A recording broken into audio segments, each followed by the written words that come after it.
Hello बच्चों, स्वागत है आपका डीएनयू टीच में। तो बच्चों आपके लिए यहाँ पर लेकर आ चुके हैं जो आपको 1 मार्च को आपका यहाँ पर पेपर होने वाला है। 1 मार्च 2024 को आपके विज्ञान का जो पेपर होने वाला है कक्षा 6 का, बिल्कुल संपूर्ण उत्तर आपको यहाँ पर लेकर आ चुके हैं। आपके जो पेपर था आपका 100% रियल पेपर का, तो आपको यहाँ पर आंसर पूरे के पूरे नोट कर रखे हैं। आपको कोई भी आंसर आपको यहाँ पर देखने की जरूरत नहीं पड़ेगी आपको अलग से, और आपको इस वीडियो को देखने के बाद कोई भी वीडियो देखने की जरूरत नहीं पड़ेगी। तो यहाँ पर आपको जो अगर आप इस वीडियो को देखते हो तो आपके 100% आपको 60 में से 60 नंबर आपको देखने को मिल जाएंगे। वीडियो को सिर्फ आपको एंड तक पूरा का पूरा देखना है। तो जैसे कि मैंने आपको मैथ के पेपर में दिया थे क्वेश्चंस, आपको यहाँ पर जो पेपर बताया था, इंग्लिश का पेपर बताया था, आपको वही पेपर देखने को मिला है। ठीक है, जो स्टूडेंट्स पहले से चैनल से जुड़ रहे हैं वो इस चीज़ के लिए जानते हैं। इसके लिए अब आपको मैं क्या विज्ञान का पेपर लेकर आ चुका हूँ। अगर आप संस्कृत का और समाज विज्ञान का पेपर चाहते हैं तो आप क्या करिएगा, हमारे चैनल के साथ जुड़ जाइएगा और चैनल को सब्सक्राइब कर लीजिएगा, वो बेल आइकन को प्रेस कर लीजिएगा, जिससे आपको इसी तरह के वीडियो और भी मिलती रहे। और आप हमारा टेलीग्राम को अवश्य ज्वाइन करिएगा, उसकी लिंक आपको वीडियो के डिस्क्रिप्शन में दी गई। वीडियो के डिस्क्रिप्शन में जाकर आप टेलीग्राम को ज्वाइन कर सकते हैं। ठीक है, वहाँ पे आपको बिल्कुल फ्री में हम PDF उपलब्ध करवा देते हैं। ठीक है, तो यहाँ पर अब आपके लिए यहाँ पर मैं लेकर आया हूँ आपका जो क्वेश्चन पेपर था। क्वेश्चन पेपर आपका पूरा का पूरा, जैसे कि मैंने आपको यहाँ पर इंग्लिश का बताया, मैथ का बताया, उसी हिसाब से यहाँ पर आपको जो वायरल पेपर अब हो रहा है तो उसका मैं आपको यहाँ पर कंप्लीट आपको यहाँ पर लेकर आ चुका हूँ कक्षा 6 की विज्ञान का।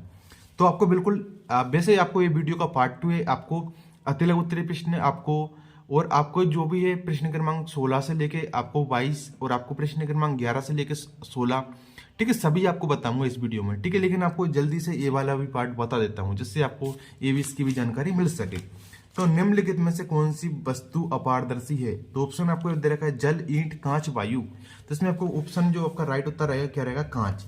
कांच कौन सा हो जाएगा? आपको पारदर्शी हो जाएगा। ठीक है, पारदर्शी। निम्नलिखित में से कौन सी वस्तु पारदर्शी है? तो आपकी कांच इसका राइट उत्तर हो जाएगा। इसके बाद आपको यहाँ पर दे रखा है दूसरा प्रश्न, निम्नलिखित में से असंगत वस्तुओं को पहचाइए। असंगत जो अलग से हो, क्या देगा? ताला, ये भी लोहे की है। ठीक है, कील ये भी है, और लोहे की छड़ है। लेकिन आपको यहाँ पर दिया है प्लास्टिक की डोरी, ये अलग से दिख रहा है, तो आपका डी नंबर का राइट उत्तर रहेगा क्या रहेगा? प्लास्टिक की डोरी। क्या रहेगा? प्लास्टिक की डोरी आपका राइट उत्तर रहेगा। इसके बाद आपको यहाँ पर अगला प्रश्न बढ़ते हैं। अगला प्रश्न आपको यहाँ पर दे रखा है ऐसी गति जो निश्चित समय अंतराल के बाद, ऐसी गति जो निश्चित समय अंतराल के बाद अपनी गति को दोहराती है, क्या कहलाती है? ऐसी गति जो निश्चित समय अंतराल के बाद अपनी गति को दोहराती है, तो क्या कहलाती है? वो घूर्णन गति कहलाती है। घूर्णन गति। आप यहाँ पर उत्तर देख लो, पूरे के पूरे उत्तर मैंने नोट कर रखे हैं। तो पहले वाले में आपको उत्तर रहेगा कांच, उत्तर नंबर 1 का। उत्तर नंबर 2 में आपको लगेगा प्लास्टिक की डोरी। पूरी यूट्यूब पर कहीं पे आपको देखने को नहीं मिल रहा है, आपको कॉपी के माध्यम से आप देख लेना, कितनी भी वीडियो सर्च कर लो, कितनी भी देख लो, जो मैं आपको बता रहा हूँ ऐसा आपको कहीं पे देखने को नहीं मिल रहा होगा। बिल्कुल कॉपी के माध्यम से आपका पेपर, और सेम टू सेम आपको जाकर लिखना है कहाँ पे? आपकी स्कूल में। क्योंकि यहाँ पर जो क्वेश्चन पेपर वायरल हो रहा है वही बता रहा हूँ, और आपको आंसर बता रहा हूँ, और आपको बिल्कुल आप सेम टू सेम अच्छे से करके आ रहे हो पेपर। ठीक है, तो वही गति कौन सी कहलाती है? घूर्णन गति कहलाती है। आपकी क्या कहलाती है? घूर्णन गति कहलाती है। वीडियो को शेयर कर दो ज्यादा से ज्यादा। इसके बाद आप यहाँ पर देखेंगे अगला प्रश्न हमारे लिए दे रखा है कि एक सफेद रंग की शर्ट धूप में सूख रही है, इससे बनने वाली छाया का रंग कैसा होगा? तो इससे बनने वाली छाया का रंग कैसा हो जाएगा? काला हो जाएगा। कितना? काला। उत्तर नंबर 4 में आपको क्या लिखना है? काला लिखना है। इसके बाद आपको यहाँ पर अगला प्रश्न दे रखा है। अगला प्रश्न आपको यहाँ पर लिए दे रखा है निम्नलिखित में से चुंबकीय पदार्थ क्या है? लकड़ी है। लकड़ी चिपकती है? नहीं होती। कागज? नहीं। प्लास्टिक? नहीं। तो क्या हो जाएगा? निकेल। निकेल हो जाएगा इसका राइट आंसर। इसका काला हो जाएगा। जैसे कि यहाँ पर नोट कर रखे हैं उत्तर। तो देखो, पहले वाले में उत्तर कांच है, दूसरे में प्लास्टिक की डोरी है, तीसरे में आपको घूर्णन गति है, चौथे में आपको काला है, पांचवें में आपका निकेल है। उत्तर हो गए आपकी, उत्तर क्रमांक 5 तक कंप्लीट हो गए। आपके 5 नंबर यहाँ से पक्के हैं। ठीक है, बिल्कुल आपके 5 नंबर कंप्लीट हो चुके हैं। अगले प्रश्न की तरफ यहाँ पर हम बढ़ते हैं। अगला प्रश्न हमारे लिए यहाँ पर दे रखा है। तो अगला प्रश्न यहाँ पर आपके लिए यहाँ पर दे रखा है, जो प्रश्न है हमारा, आपको यहाँ पर रिक्त स्थान। रिक्त स्थान आपको यहाँ पर दी गए हैं। आपको यहाँ पर प्रश्न क्रमांक 6 से लेकर 10 तक, प्रश्न क्रमांक 6 से लेकर 10 तक दे रखे हैं। दर्पण एक पदार्थ है। कौन सा पदार्थ है? दर्पण। दर्पण आपका एक ठोस पदार्थ है। इसमें आपको उत्तर क्या हो जाएगा? ठोस। किसी द्रव को गर्म करने पर वही किस में बदल जाता है? वही वाष्प में बदल जाता है। किसमें? वाष्प में। यहाँ पर नोट कर रखा है आंसर, नोट आंसर कर रखा है। आप यहाँ पर देख लीजिए आपको क्या रहेगा। पहले में आपको उत्तर क्या रहेगा? पहले में आपको यहाँ पर उत्तर रहेगा ठोस। उत्तर नंबर 6 में, उत्तर पहला मत समझ लीजिएगा आप, उत्तर नंबर 6 में आपका कौन सा रहेगा? ठोस रहेगा। रिक्त स्थानों की पूर्ति का पहला है, लेकिन उत्तर नंबर 6 आपका ठोस रहेगा। दूसरे में आपको प्रश्न उत्तर नंबर 7 में क्या रहेगा? वाष्प रहेगा। किसमें बदल जाता है? वो वाष्प में बदल जाता है, मतलब एक तरह के धुएं के समान हो जाता है। ठीक है, इसके बाद आपको यहाँ पर दिख रहा है, जब भाप बर्फ से ठंडी की गई प्लेट के संपर्क में आती है तो वह होकर द्रव जल बन जाता है। तो वह क्या इसकी ठंडी होकर, क्या इसमें क्या आएगा, ठंडी होकर द्रव जल बन जाता है। इसमें आपको क्या लिखना है, ठंडी लिखना है। ये आपको यहाँ पर दिख रहा होगा उत्तर नंबर 8 में आपको यहाँ पर ठंडी, ठंडी होकर किसमें बदल जाता है, वो ठंडी होकर द्रव जल बन जाता है। ठीक है, इसके बाद आप यहाँ पर देखेंगे अगला आपको यहाँ पर प्रश्न दे रखा है, आवास जिनमें जल में रहने वाले पौधे व जंतु रहते हैं कौन से कहलाते हैं, वो जलीय आवास कहलाते हैं। क्या कहलाते हैं, जलीय आवास।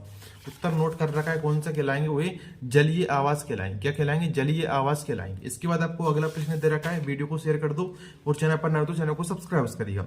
विद्युत परीक्षित बनाने के लिए की आवश्यकता होती है, किसकी आवश्यकता होती है, तो आपको यहाँ पर जैसे कि विद्युत स्रोत की आवश्यकता होती है वैसे, लेकिन इसका आंसर आप मुझे कमेंट करके बता दीजिए। जो स्टूडेंट्स बताएगा उसका आंसर मैं पिन करूंगा, उसका आंसर आपको सभी तक पहुंच जाएगा, नहीं तो टेलीग्राम की मदद से मैं आपको इनके आंसर पहुंचा दूंगा।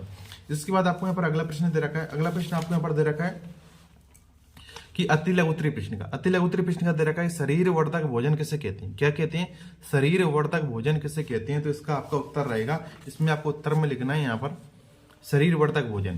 तो प्रोटीन युक्त भोजन को शरीर वर्धक भोजन कहते हैं। किसको, प्रोटीन युक्त भोजन को शरीर वर्धक भोजन कहते हैं। ठीक है, इसके बाद आपको यहाँ पर अगला प्रश्न क्या दे रखा है, थ्रेसिंग किसे कहते हैं। प्रश्न नंबर 12 क्या दे रखा है, अति लघु उत्तरीय का प्रश्न क्रमांक 12, थ्रेसिंग किसे कहते हैं। तो थ्रेसिंग आपको इसका उत्तर रहेगा आपको थ्रेसिंग में, तो कृषि की वही प्रक्रिया जिसमें कटी फसल की फलियों से दाने को विमुक्त किया जाता है, वही क्या कहलाती है, थ्रेसिंग कहलाती है। कृषि की वही प्रक्रिया जिसमें कटी फसल की फलियों से दाने को विमुक्त किया जाता है, मतलब अलग किया जाता है, वो क्या कहलाता है, थ्रेसिंग कहलाता है। ठीक है, तो इसका आपका थ्रेसिंग का उत्तर हो। इसके बाद आपको उपास्थि किसे कहते हैं, ये कहाँ पाई जाती है, ये भी बताना है। यहाँ पर दो प्रश्न बन जाते हैं, उपास्थि किसे कहते हैं और ये कहाँ पाई जाती है। तो इसका आपका जो उत्तर रहेगा, आपका उत्तर है इसका, उपास्थि मानव शरीर एवं प्राणियों में जाने वाला लचीला संयोजी ऊतक है। कोई है एक तरीके से ऊतक है, उपास्थि संयोजी ऊतक है। कौन सा, लचीला। ये कान की हड्डी, नाक की हड्डी में पाई जाती है और आपको यहाँ पर जोड़ों में भी पाई जाती है। जैसे कि अपना हाथ है, हाथ के वहां से मुड़ता है, तो किस तरीके जोड़ों में भी पाई जाती है। उसी के कारण हमारा हाथ क्या हिल डुल पाता है, पैर हमारा हिल डुल पाता है। नाक को अपन ऐसे की, और कान हमारा क्या है, जैसे कि कान है, कान को कहीं पे मोड़ दो मुड़ सकता है, लेकिन उपास्थि क्या लचीली होती है एक तरीके से। ठीक है, हड्डी के समान ही होती है। लेकिन इसके बाद आपको यहां पर दे रखा है कि दी गई चित्र में क्या दिखाई दे रहा है जिसको दर्शाता है। एक तरीके से आपको यहाँ पर एक बना हुआ है और आपको यहाँ पर डेंजर लिख रहा है, तो ये किसको दर्शा रहा है, डेंजर मतलब आपको खतरा। ठीक है, तो ये आपको यहाँ पर इस तरह से लिखना है कि ये खतरे का संकेत दिखाई दे रहा है, खतरे के सिग्नल को दर्शाता है, ये खतरे का संकेत दिखाई दे रहा है, इसको दर्शाता है यहाँ पर फोटो। ठीक है, ये इसके बाद आपको यहाँ पर दे रखा है पवन चक्की के दो उपयोग लिखिए। प्रश्न क्रमांक 16 में पवन चक्की के उपयोग पूछा है, तो इसमें आपको यहाँ पर लिख लेना है पवन चक्की के उपयोग पाला नौका चलाने में। ठीक है, ऐसा चलाने में ही कर सकते हो आप।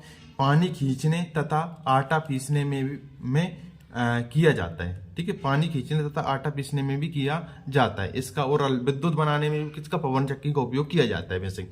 तो यहाँ पर आपको देखो प्रश्न क्रमांक 11, 12, 13, 14 आपका 15 कंप्लीट होता है, 16 कंप्लीट। इससे पहले आपको सभी क्वेश्चन कंप्लीट होते हैं। प्रश्न नंबर उत्तर नंबर 10 बच रहा है, मतलब प्रश्न नंबर 10 का उत्तर बच रहा है। तो इसका उत्तर आप कमेंट कर दीजिएगा, जो भी स्टूडेंट्स को आता है मैं कमेंट पिन कर दूंगा, तो आपको उसकी मदद से मिल जाएगा, नहीं तो टेलीग्राम पर आपको मिलेंगे। अब आपको देखना है कि आपको आगे के प्रश्न 17 से लेकर 26 तक प्रश्न आपको कहां पे मिलेंगे, तो वही आपको टेलीग्राम पर मैं पीडीएफ शेयर करूंगा। टेलीग्राम पर मैं पीडीएफ शेयर करूंगा, तो टेलीग्राम की मदद से आप तक पहुंचेंगे। टेलीग्राम की लिंक आपको वीडियो के डिस्क्रिप्शन में दी गई। वीडियो के डिस्क्रिप्शन में जाना है, उस पर आपको लिख रहा होगा ज्वाइन टेलीग्राम ग्रुप, उस पर क्लिक करेंगे, ज्वाइन हो जाइएगा। वहां पे पूरी अंक की पीडीएफ में शेयर कर दूंगा। ठीक है, तो वहां से आप तक पहुंच जाएगी आगे के जितने भी क्वेश्चंस के आंसर हैं। तो आई होप कि आपको वीडियो पसंद आई। अगर आपको वीडियो पसंद आई तो इस वीडियो को लाइक कर दीजिएगा, और अगर आपको संस्कृत और सोशल साइंस का पेपर भी चाहिए तो आप कमेंट कर सकते हैं। जो वायरल पेपर प्रश्न होता है उसके भी आपको आंसर उपलब्ध करवाए जाएंगे, और आप तक बिल्कुल क्वेश्चन पेपर पहुंचाया जाएगा। ठीक है, तो मिलते हैं आने वाली नेक्स्ट वीडियो में। Thank for watching video.